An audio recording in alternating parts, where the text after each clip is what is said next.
जय हिंद साथियों, आप सभी का अपने YouTube चैनल पर स्वागत है। इस वीडियो में रीजनिंग के दो महत्वपूर्ण प्रश्न देखने वाले हैं। क्यों महत्वपूर्ण है, कारण क्या है इनका? ये दोनों प्रश्न बेहतरीन प्रश्न हैं और ये दोनों प्रश्न किस एग्जाम में पूछे गए हैं, सबसे पहले आपको कहाँ पर मिलेंगे? अगर आप विगत वर्षों के प्रश्न पत्र सॉल्व करेंगे यूपी PCS के, तो वहाँ पर ये दोनों प्रश्न आए हुए हैं रीजनिंग के। ये दोनों क्यों लिए? क्योंकि जैसे अभी बताएंगे क्या है, क्योंकि घन घनाप तो पढ़े जाते हैं, लेकिन कुछ आप कह सकते हैं कि जो परिभाषा होती है ना, जिससे घन की अपनी परिभाषा होती है, घन के बारे में महत्वपूर्ण बिंदु होते हैं, उससे ही प्रश्न बन गया। इसमें कोई फार्मूला नहीं लगेगा, लेकिन आपकी कॉमन सेंस आपका काम आएगा। जो आपने बेस पढ़ा है घन का, वो काम आता है। तो पहला प्रश्न देखते हैं। किसी घन के सभी फलकों को, सबसे पहला बिंदु है सभी फलक को इस प्रकार से प्रिंट करने के लिए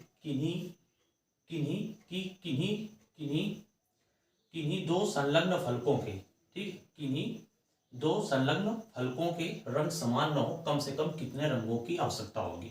सबसे पहले आपको समझना है, यहाँ पर शब्द लिखा हुआ है सभी फलकों को, यानी फलक क्या होते हैं? ये मान लेते हैं घनाभ है, घन मेरे पास नहीं है, ये घनाभ ही है और इसको मानते हैं घन है, ठीक है। थोड़ा सा फर्क होता है घन और घनाभ में, जितनी भुजाएं जितने फलक इसमें होते हैं उतने ही घनाभ में होते हैं, लेकिन अंतर क्या होता है? घन क्या होता है, लंबाई चौड़ाई और ऊंचाई क्या होती है, बराबर होती है। घनाभ में ऐसा नहीं होता है, बस ये अंतर मान लीजिए, आप मान लीजिए समझने के लिए। तो कोई भी घन हो या घनाभ हो, अगर आपने अपने यहाँ ईंट देखा होगा तो भी वो घनाभ का ही उदाहरण है। और तो इसको आप समझिए, फलक क्या होता है? देखिए फलक, इसमें 6 फलक हैं। फलक को इंग्लिश में फेस यानी सतह। देखिए एक इसके विपरीत हो जाएगी, एक ये लेफ्ट में राइट, ठीक है, और एक ये दिख रहा हो, समझ में आ गया हो। एक ये पूरा ये क्या है? फलक है, तो इसके विपरीत भी फलक होती है। एक ये फलक है तो इसके विपरीत भी फलक है। एक ये है तो इसके विपरीत भी फलक है। तो आपको कुल मिला के कितनी फलक हो गई? देखिए ये नंबर 1, नंबर 2, नंबर 3, नंबर 4, 5 और ये कौन सा नंबर हो गया? 6 नंबर हो गया। देखिए हर एक में लिखा हुआ है। तो फलक कितनी होती है? घन हो या घना हो, फलक कितने होंगे? 6 होंगे, ठीक है। तो आइए आगे बात आपको बता देते हैं, कितने रंगों की आवश्यकता होगी। कंडीशन क्या है? कंडीशन ये है कि इस प्रकार से प्रिंट करना है कि किन्हीं दो संलग्न, संलग्न का मतलब होता है एक दूसरे से स्पर्श हो। जैसे ये आप देखिए यहाँ पर 6 दिख रहा है आपको, तो ये 6 लिखा है और यहाँ पर ये चीज, तो ये दोनों संलग्न है, यानी ये और ये क्या है? संलग्न है, यानी पड़ोसी सतह आप कह सकते हैं। संलग्न का मतलब क्या है? पड़ोसी सतह। तो पड़ोसी सतह क्या हो? के रंग समान न हो, यानी ये जो इसमें रंग भरा जाएगा वो इसमें ना हो, यानी पड़ोसी जो जुड़ रहा है, जिसकी एक भुजा ये है कॉमन है इन दोनों की, तो ये जुड़े नहीं, यानी समान रंग ना हो। यानी अगर इसमें आपने नीले रंग से प्रिंट किया है तो इसको आपको नीले से नहीं करना है, इसको आपको पीले से करना है। तो ये कॉम्बिनेशन पूछा जा रहा है आपसे। मान लो ये नीला हो गया, ये पीला हो गया, ठीक है। तो अब नीला है तो इसका ये जो संलग्न है ये पीले से हमने कर दिया, क्योंकि समान हो जाएगा अगर नीले से कर देंगे तो। इसके विपरीत जाओ, अब ये पीला है तो इसके, ये नीला है तो इसके विपरीत भी आप नीला कर दो, तो इसके विपरीत नीला हो जाएगा। तो अभी आपने कितने रंग प्रयोग, ये पीला प्रयोग किया आपने, तो इसके विपरीत पीला कर दीजिए। मान रहे हैं ना ये अपने आप से।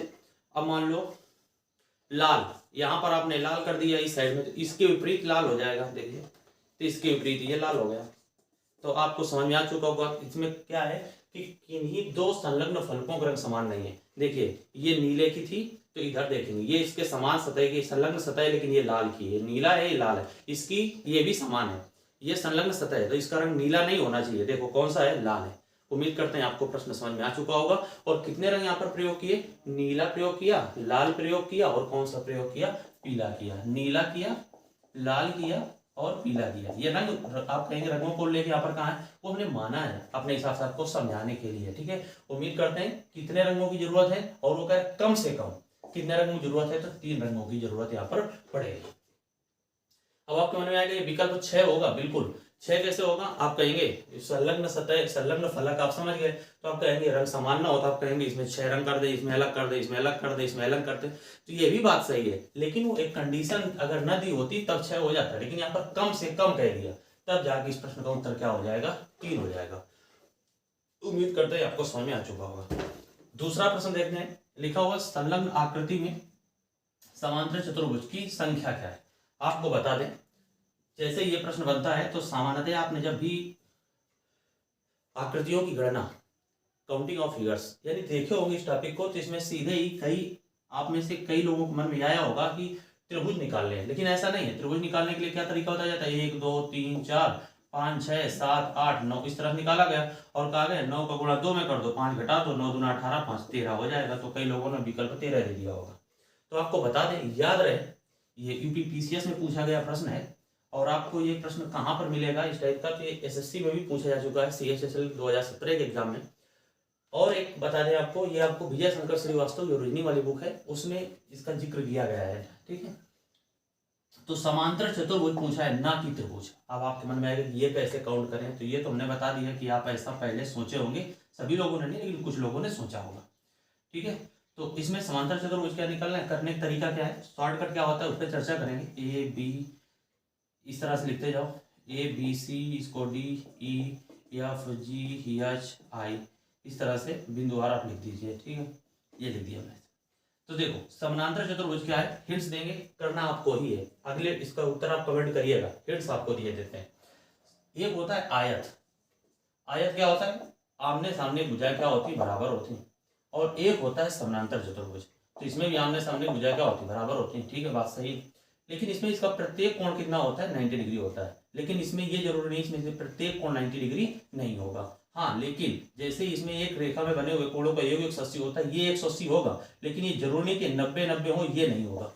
उम्मीद करते हैं आपको समांतर चतुर्भुज की कंडीशन समझ में आ चुकी होगी कि आयत और समांतर चतुर्भुज में अंतर क्या है। हालांकि ये क्षेत्रमिति जब आप पढ़ेंगे तो वहां पर और अच्छे से समझेंगे। यहाँ पर तुमने आपको एक हिंट्स दे दिया, तो ये आकृति बनेगी। तो ये फिगर और इस फिगर में अंतर है, तो यही समांतर चतुर्भुज है, क्योंकि इसका 90 डिग्री कोण नहीं है, है ना। समझ में चित्र से भी आता है 90 डिग्री, प्रत्येक कोण 90 डिग्री नहीं होगा। लेकिन संलग्न कोणों का यानी जो एक रेखा में बने कोण का योग जो होता है वो कितना होगा आपका, 180 डिग्री हो जाएगा, ठीक। 90 90 180 ये देखो, ठीक है, ये बना देता है आपका। और 180 ये बनाएगा, 360 पूरा बन जाता है, 90 90 90 90 100 360 बन जाता है। खैर ये आपका विषय नहीं है, इसको आगे समझते हैं। बस आपको बताया आयत और इसमें अंतर कर। देखो एक हम दिखाएंगे, एक ये बना हुआ, ये और ये और ये जो फिगर है ये देखिए ध्यान से, ये एक समांतर चतुर्भुज बना कि नहीं बना। दूसरा समांतर चतुर्भुज आपका ये मिला, दूसरा समांतर चतुर्भुज आपका यहाँ से मिला, दूसरा ये मिला कि नहीं मिला। आपको उम्मीद करते हैं समझ में आ रहा होगा, ठीक है। इस तरह से हमने दो आपको बता दिए। अब आपको इनमें थोड़ी और मेहनत करनी है, आप अपना दिमाग लगाइए, इस चित्र को दोबारा बना लीजिएगा और देखिए समांतर चतुर्भुज कौन सा है, कितने बनेंगे आपके हिसाब से। फिर इसके अगले वीडियो में चर्चा करेंगे कि इसका शॉर्टकट क्या हो सकता है और इस प्रश्न का उत्तर आप 5 सेकंड 6 सेकंड के अंदर कैसे देंगे। लेकिन थोड़ी सी मेहनत पहले आप करिए एक बार, क्योंकि आपको बेहतरीन तरीके से समझ में आ जाएगा। उम्मीद करते हैं वीडियो अच्छा लगा होगा। अगर अच्छा लगा हो तो आप चैनल को सब्सक्राइब कर सकते हैं, वीडियो को लाइक करके अपना योगदान दे सकते हैं। फिर मिलेंगे, जय हिंद।